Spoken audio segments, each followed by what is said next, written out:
This story happened some night in June, in rural Texas, while I was running a delivery route between Lubbock and Austin.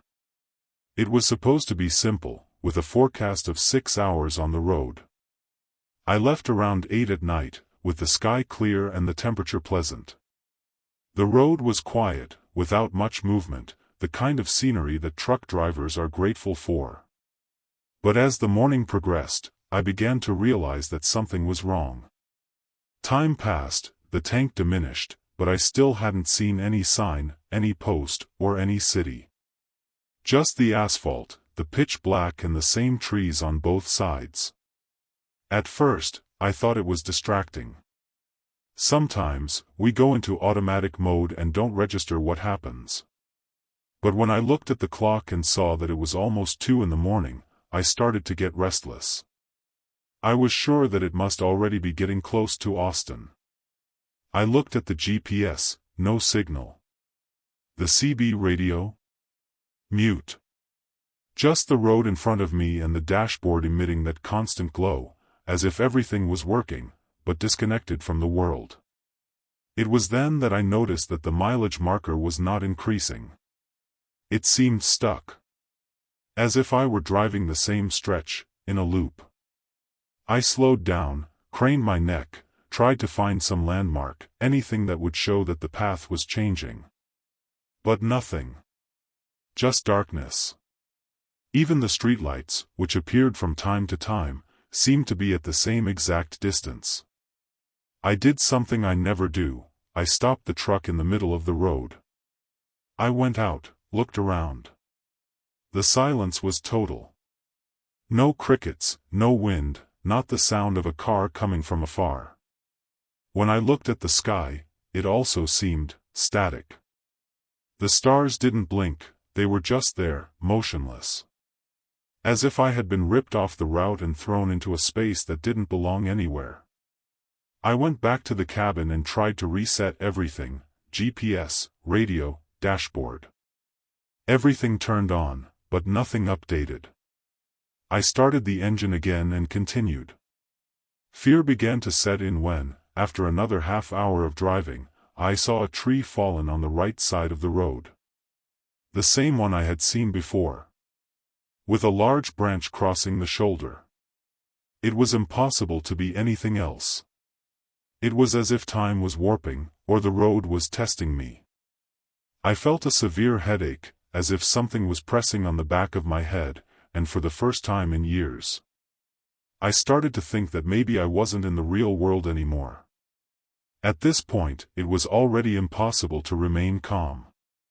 I started screaming inside the cabin, hitting the steering wheel, trying to convince myself that it was just a mistake in my orientation, that at some point I was going to see a sign, a car, a light. But nothing changed. Time seemed to stand still. It wasn't just the landscape that was repeated, it was the sensation. The same cold in your stomach, the same slight ringing in your ears, as if the air was charged. I turned on the hazard lights, slowed down even more, trying to see if the simple act of slowing down would get me out of that pattern. And then, out of nowhere, I saw something new. A small sign, with dim light, stuck into the ground on the left side of the road. On it, handwritten, "You still don't understand." My blood ran cold. Because that didn't make sense. Who would put up a sign like that, in the middle of nowhere? And why in cursive, as a personal note?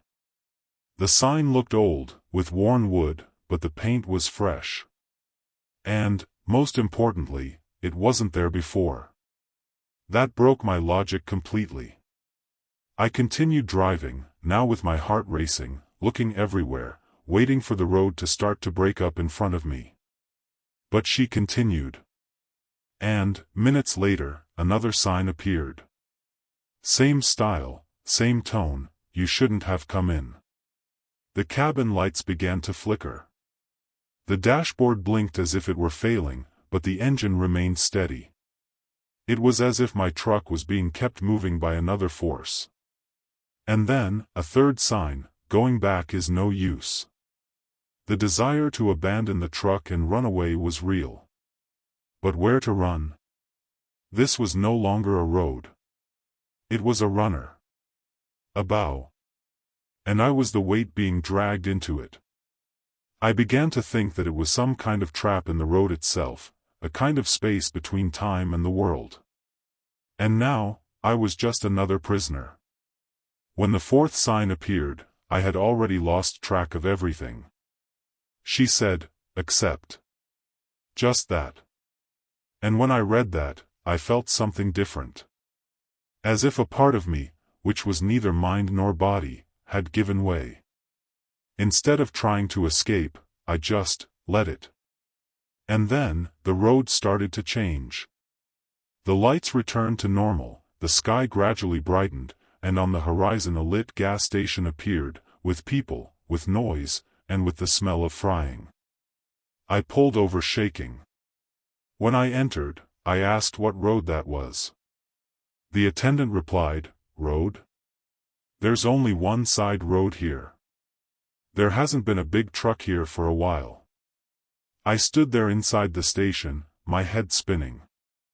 I ordered a coffee just to keep my hands busy, but none of it seemed real.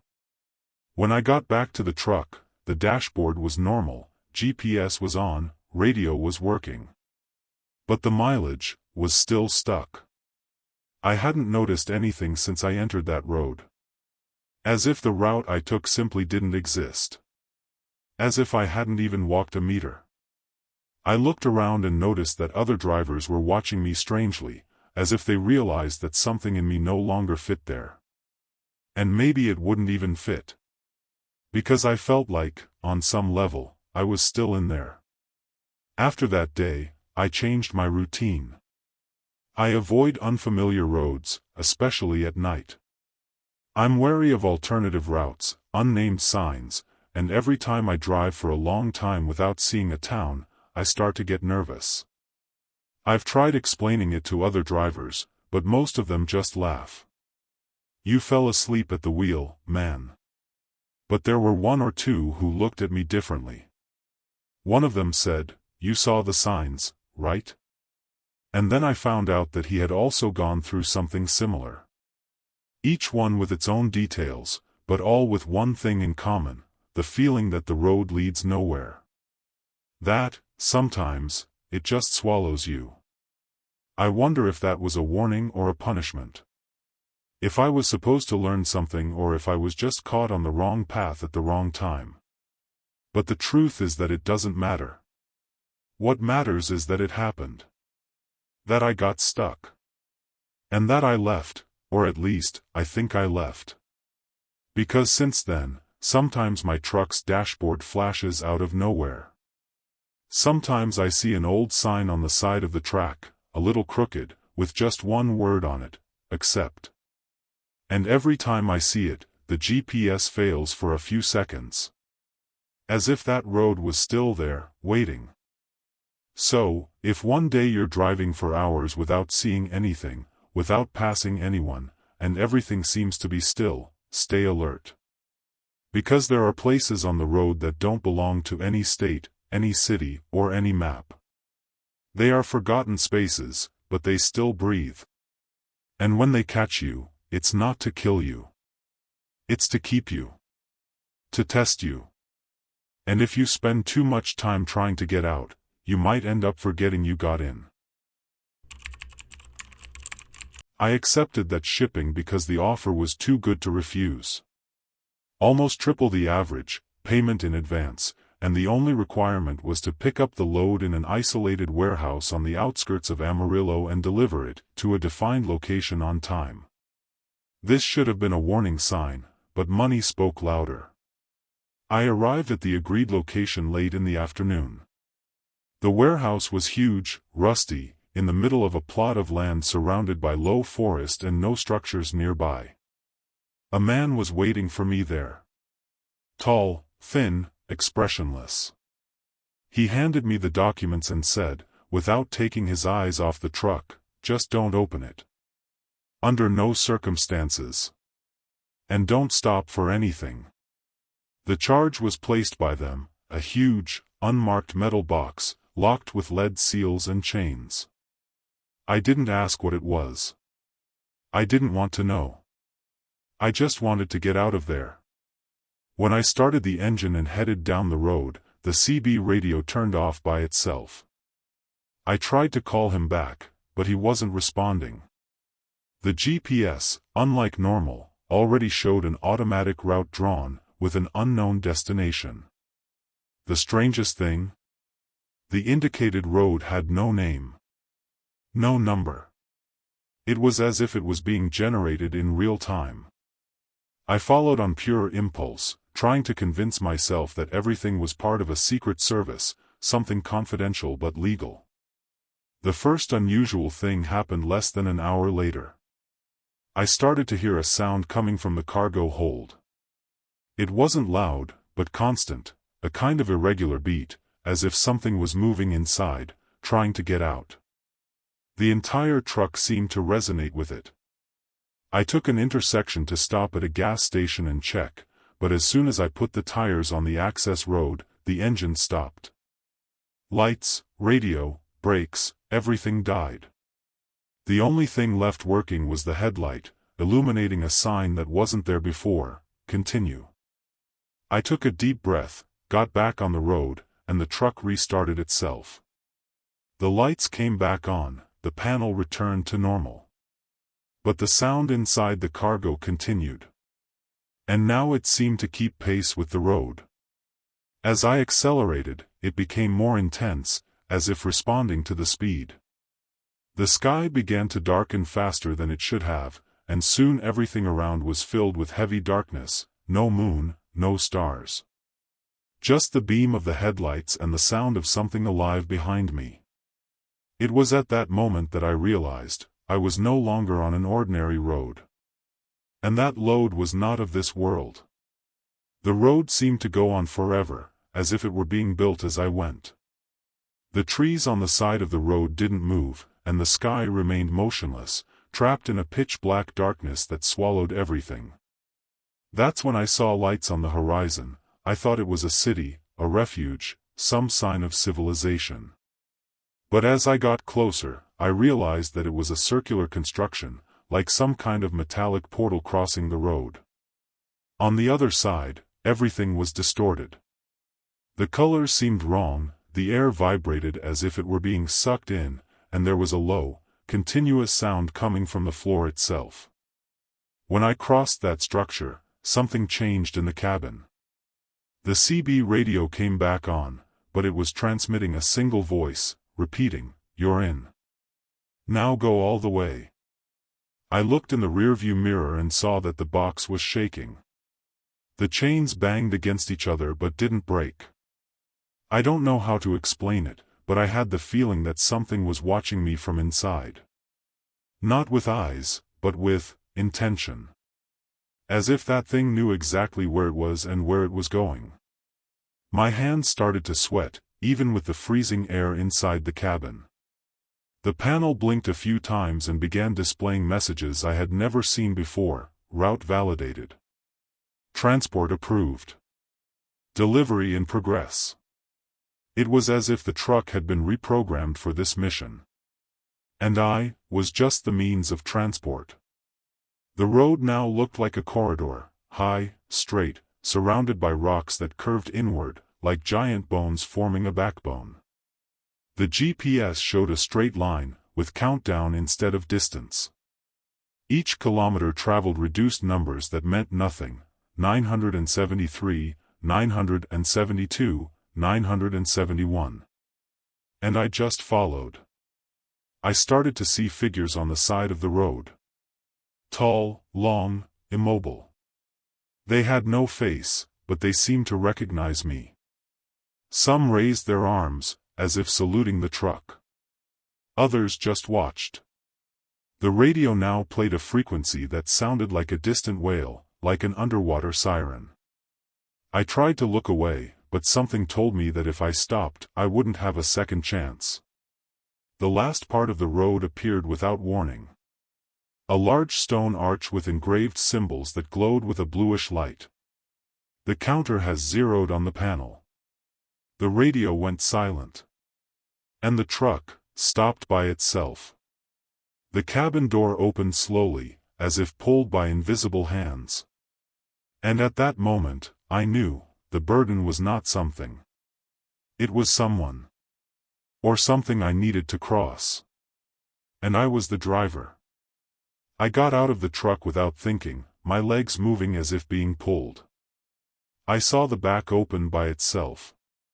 The box inside began to crumble into particles, and a black mist began to come out, spread, and take shape. The shape that came out of the box was too tall to be human. It moved without making a sound, as if it were made of smoke and metal at the same time. It had no face, but there were eyes, or spots where eyes should be, that glowed a faint, almost warm red.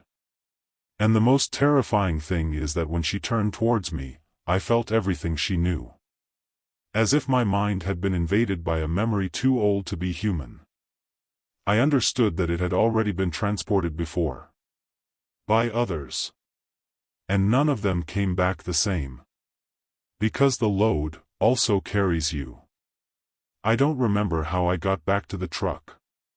All I know is that when I woke up, I was on the shoulder of a busy highway, with the engine off and the cargo compartment empty. Everything seemed normal, the sky, the traffic, even the GPS was functional again. But I knew something in me had changed. For days, my reflection in the mirror would be delayed by fractions of a second. Sometimes the CB radio would turn on by itself, even without a signal. And one morning, I heard that same voice whisper, just once, next destination soon. As if it were just a break. As if it hadn't ended. I tried to track down the delivery documents, the warehouse, anything. Nothing existed.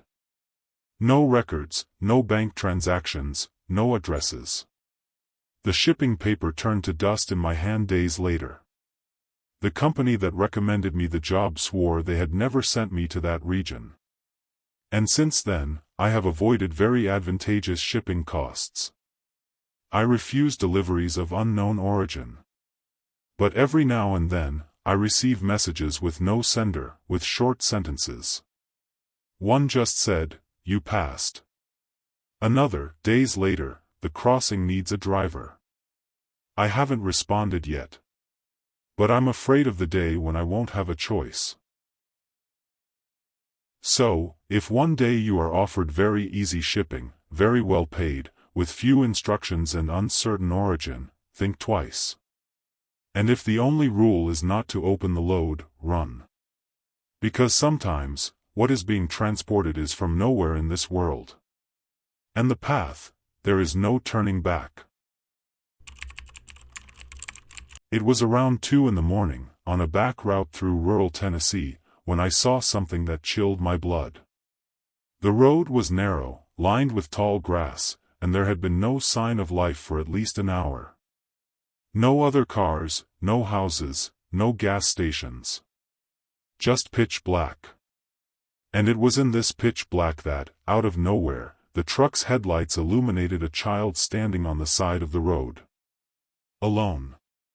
He couldn't have been more than 8 years old. He was wearing a light shirt and jeans, and he was holding something in his hand, but I couldn't see what it was. The strangest thing, she didn't react to the lighthouse. He stood there, motionless, as if he already knew I was going to pass by. I slowed the truck on reflex, heart racing. It's difficult to explain, but instinct spoke louder than fear. I stopped on the shoulder about 20 meters ahead and ran out with the flashlight in my hand, shouting for it. "Hey! Is everything okay? Are you alone?" The road was completely silent, just the noise of the insects and the crunch of my own steps on the serene wet asphalt. When I illuminated the place where she was, there was no one. No footmark, no trace in the bush. Just emptiness. And that heavy silence that seems to watch you back. I went back to the truck confused, trying to rationalize. I thought maybe it was some kind of doll, or a mistake caused by tiredness and the poorly lit road. But as I entered the cabin, I noticed something that made me stop. The passenger seat was wet, as if someone had sat there in damp clothes. There was no smell, no dirt, just the exact mark of a small body. And the strangest thing, there was a sound coming from the CB radio, even though it was turned off. A light but rhythmic interference, almost like breathing. And when I got closer, she suddenly stopped. As if he realized I was listening. I decided to get out of there immediately. I started the engine and accelerated, trying to leave everything behind. But as it progressed, the sensation worsened. You know when you feel like someone is watching you, even when you're alone? That was it, but it was constant. Every mirror on the truck seemed to vibrate slightly, and every shadow on the road seemed to move on its own. I passed an abandoned overpass and, for a moment, I saw the child again, but this time, in the reflection of the rearview mirror, standing right behind the truck. Only in reflection. When I looked through the glass, the road was empty. From then on, the trip became a torment. Every time I blinked, I thought I would see that figure again. In windows, in mirrors, sometimes even outside, in the corner of my vision. And it wasn't imagination, I knew that. The CB radio began to chirp on its own again, now emitting a kind of murmur, like a very low voice trying to form words. I stopped every now and then, turned the equipment on and off, but the sound always came back the same way. And the worst part, every time I looked at the road, I had the feeling that I had already been there. As if you were stuck in the same stretch, without moving from place. I tried to stay calm. I kept telling myself that it was just tiredness, that my mind was playing tricks. But when I looked back at the passenger seat, I almost let go of the steering wheel. There was a toy there. A small teddy bear, with wet fur. And I swear that toy wasn't there before. I stopped the truck again on the side of the road, this time completely terrified. I got down, took a deep breath, walked to the back of the truck to try to get away. That's when I heard the noise. Steps. Light, short. Like those of a child running in the surrounding bush. When I screamed, the sound stopped. And the silence came back like a punch. I went back to the cabin and threw the teddy bear out the window, without thinking. As soon as I did that, the radio crackled loudly, and a childish voice came on for a second. You shouldn't have done that. It was so quick that to this day I wonder if I really heard it or if it was all in my head. But after that, everything got weird. The road, the sky, even the truck seemed heavier. I started to see figures in the distance, small, crouched, as if waiting. As if I had messed with something I didn't understand. And even after dawn came and I reached the main highway, the feeling of being watched didn't go away. I arrived at my destination hours later, exhausted and with the feeling of having experienced something that no one would believe. I told the story only once, at a gas station in Arkansas. An older truck driver listened, was silent for a while, then said, "You saw the kid on Route 37, right?" I asked what he meant by that. And he said that, decades ago, a girl died after being run over on that stretch of road. They say the driver fled. Since then, it appears to truck drivers who drive alone at night, always in the same way. Asking for help. And sometimes, getting into the truck without being seen. And the worst part, when it goes in, it doesn't come out. After that, I started discreetly asking around. On forums, in parades, in radio groups. And the scariest thing is that I found other reports. All similar. People who saw a child on the side of the road, always at night, always alone. Some said they stopped, others moved on. But everyone said that, after that, something strange started to happen. A radio that turned on by itself. A toy that appeared out of nowhere. A reflection in the mirrors that didn't match what was outside. And, in some cases, unexplained accidents. Experienced truck drivers who have lost control of their vehicle as if something distracted them, or pulled them. To this day, I avoid that section of Route 37. If I need to pass by, I plan to do so during the day. And still, I stay alert. I never found another toy in the truck again, but sometimes, when I'm driving alone in the early hours of the morning, the radio chirps out of nowhere, and for a second, I smell that wet earth and childish sweat. As if something had just passed by. I've thought about stopping driving, but it's the only job I know. So I follow. Always alert. Always afraid to see that figure standing on the side of the road again. I still have a photo of the teddy bear that I threw away to this day. I took it off before playing, without knowing why. Maybe part of me already knew that no one would believe it. The plush was old, with a patch on the eye and a poorly sewn stitch on the belly.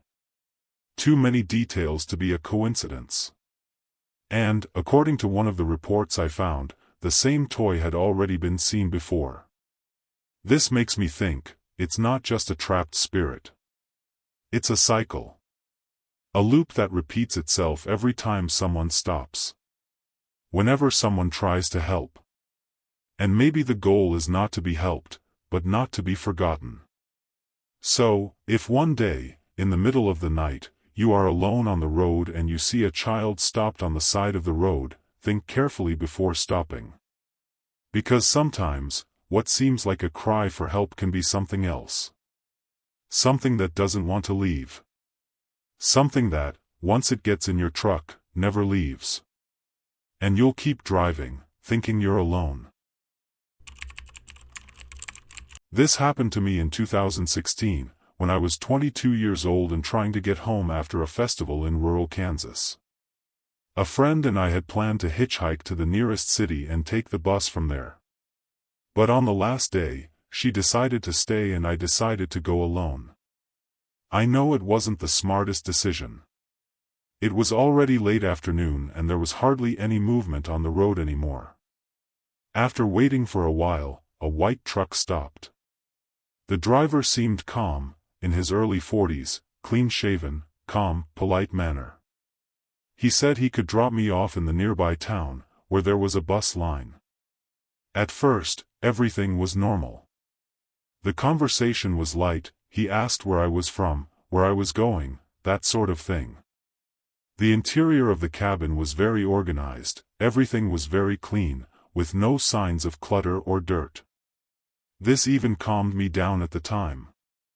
But after about 30 minutes of travel, the atmosphere began to change. He started to become more silent. He turned on the radio, but didn't tune into anything. It just left it static. I said something to break the silence, and he just looked at me, smiling, and said, "I like the silence. You can hear things better."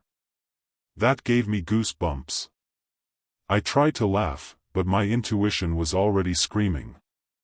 The landscape has also changed. He left the main highway and entered a detour saying it was a shortcut to avoid traffic. But it was Sunday night. There was no traffic at all.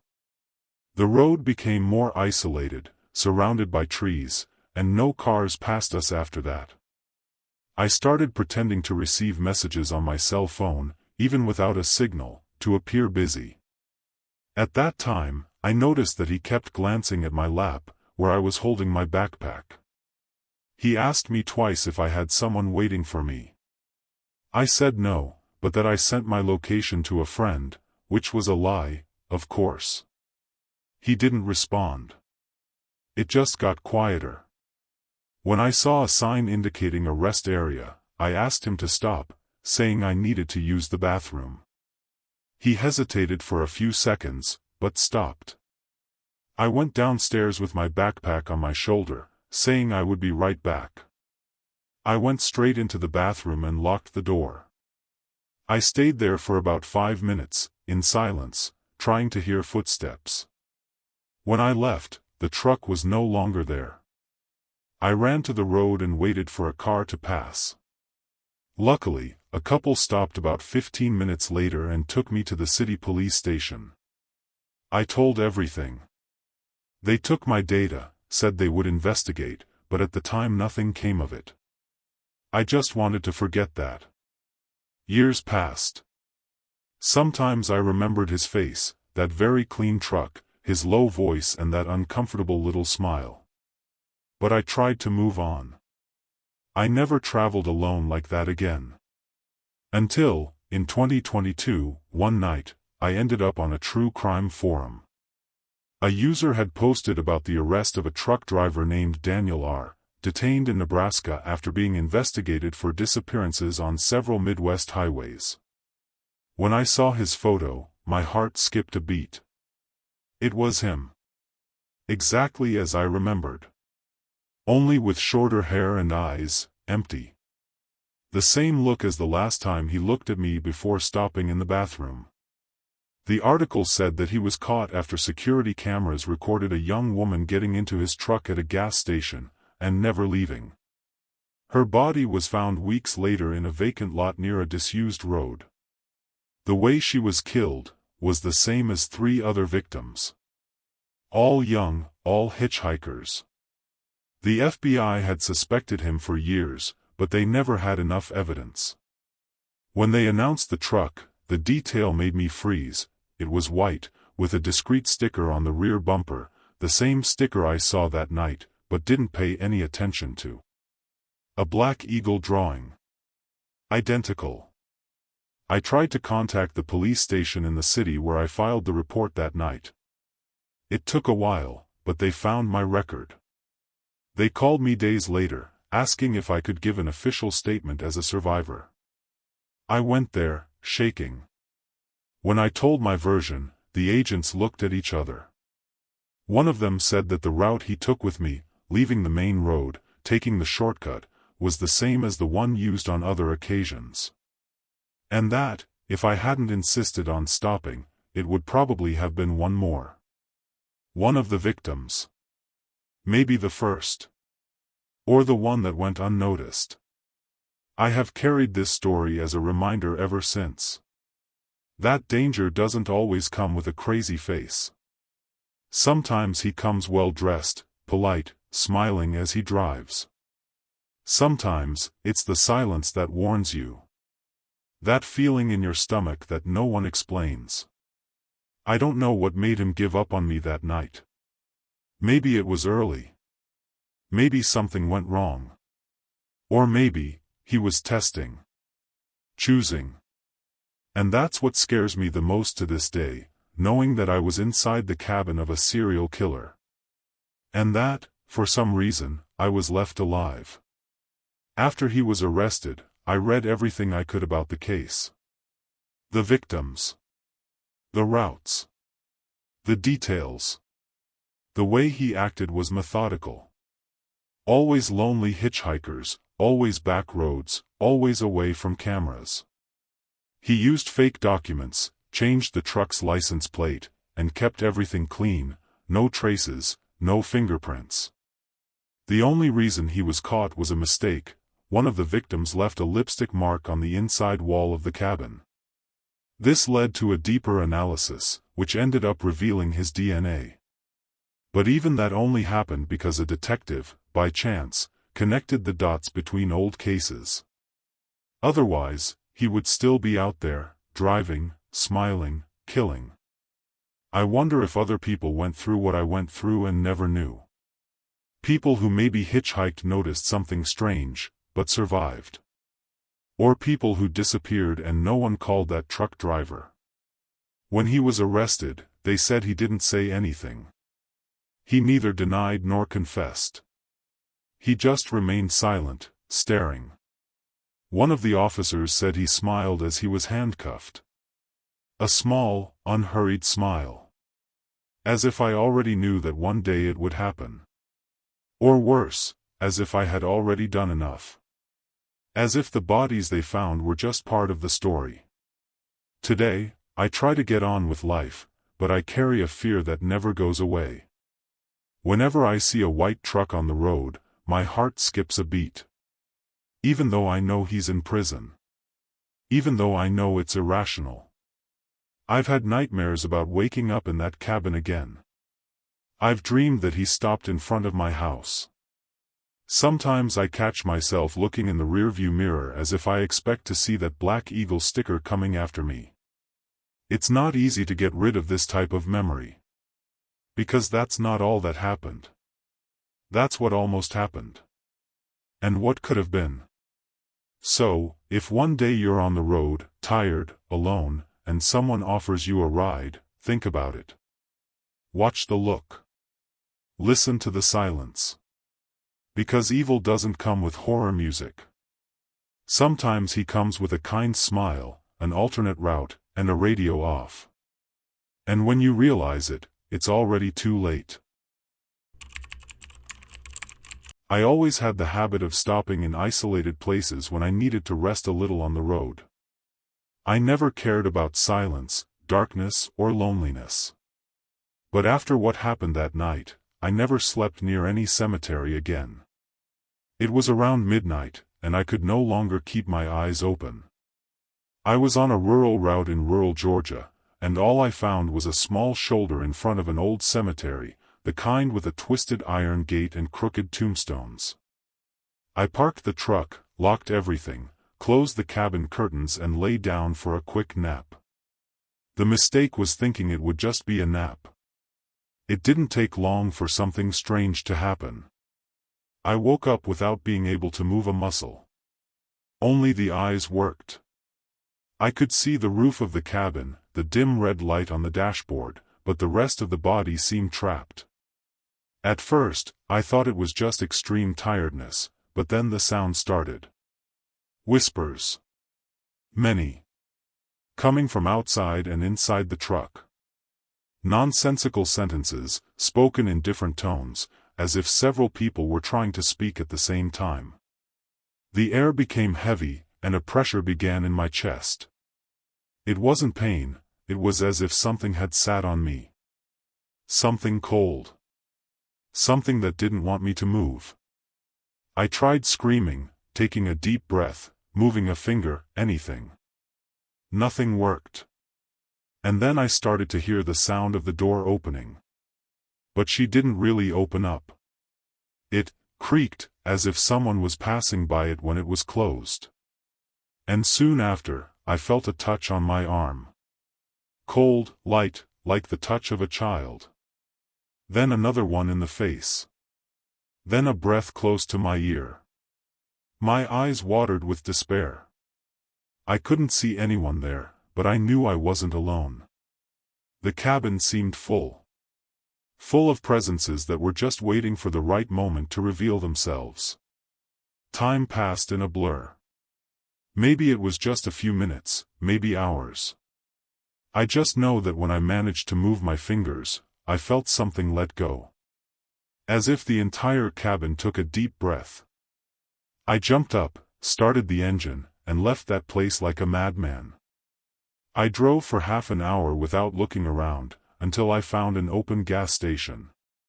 When I got down, my legs were shaking, and my t-shirt was soaked with sweat. At that moment, I realized that something inside the truck was different. The temperature, the smell, even the silence. It was as if something had come with me. I stayed at the station for almost an hour, walking in circles, trying to understand what had happened. I told the gas station attendant that I stopped near a cemetery and had a strange experience. He opened his eyes wide and asked if it was the stone cemetery, the one with the twisted gate. When I confirmed, he remained silent for a while, then said, "You shouldn't have slept there. People from the region avoid it until they go through that area after 10. According to him, the cemetery was very old, and in recent decades, several drivers who slept there reported similar feelings. Paralysis, whispers, shadows inside the truck. Some said they woke up with marks on their arms. Others never came back. I returned to the truck still tense, but with the relief of being away from that place. But the climate inside the cabin hadn't returned to normal. The CB radio would turn on by itself and wheeze continuously. The temperature fluctuated, even with the air conditioning turned off. And the worst thing was, every time I looked in the side mirror, I thought I saw a figure behind me. Only in reflection. Straight up, there was nothing. I started avoiding looking in the mirror for days. He slept with the cabin light on and woke up scared by any noise. It was as if my mind had been broken that night, or as if something had followed me. A week later, I noticed small scratches on the inside of the cabin door. As if nails had been scraped there, from the inside out. I thought it was my imagination or some old flaw that I only noticed now. Until I saw similar marks on the outside of the glass. Like fingers running down the window. I used alcohol, cleaned everything, but they came back the next night. I started to think that I hadn't just brought the trauma, I had brought a presence. Something from the cemetery. Something that saw in me an opportunity to leave that place. And now, he accompanied me on the roads. Silent. Observing. After a month, I stopped hearing the whispers. The lights stopped blinking. The marks did not return. I thought it was over. That maybe time had taken that away. But sometimes, when I wake up in the middle of the night, lying in the cabin bed, I still feel that pressure in my chest. That presence that paralyzes me for a few seconds. And I hear, very faintly, almost like a memory, the sound of the door creaking again. And then, I know that I never really left that cemetery. Or that he never let me out completely. I tried talking to other drivers about this. Some laughed, others said they had been through something similar, but none of them seemed to fully understand what it meant to me. Because it wasn't just a bad experience. It was something that marked me in a physical way. Every time I try to explain, my voice cracks. It's as if my own memory is wavering, as if part of me wants to forget and another part was made to remember. Once, I tried to go back there to understand better, but I couldn't. The GPS was stuck, the road seemed to change, as if the path itself was preventing me from reaching that point again. Today, I do my best to only sleep in busy areas, close to gas stations, with people around. I avoid any area close to a cemetery as much as I can. When I see one along the way, I even hold my breath for a few seconds. It may seem like an exaggeration, but you only need to go through it once to understand. Because it's not just fear. It's the certainty that it was real. That those invisible hands were there. That those voices, even whispering, knew my name. And, somehow, they still know. They still watch. They still wait. I've been told that it could have been an altered state of consciousness, that sleep paralysis is common, that the brain invents things to fill the void. But what about brands? And the touch on the arm? And the smell of dirt that lingered in the cabin for days? Nobody explains that. And deep down, I don't think I want any more explanation. Because understanding what that was can mean accepting that it can still happen again. And I don't know if I would make it out in one piece next time. So, if you're ever driving at dawn and think about stopping near a cemetery just to rest, keep going. Move on. Sleep on a hard bench at a gas station, if necessary. But don't touch the dead. Because there are places where rest is just a trap. And there are presences that just need a crack, a poorly calculated nap, to take you with them. Even if you keep waking up every morning, part of you may already be buried there.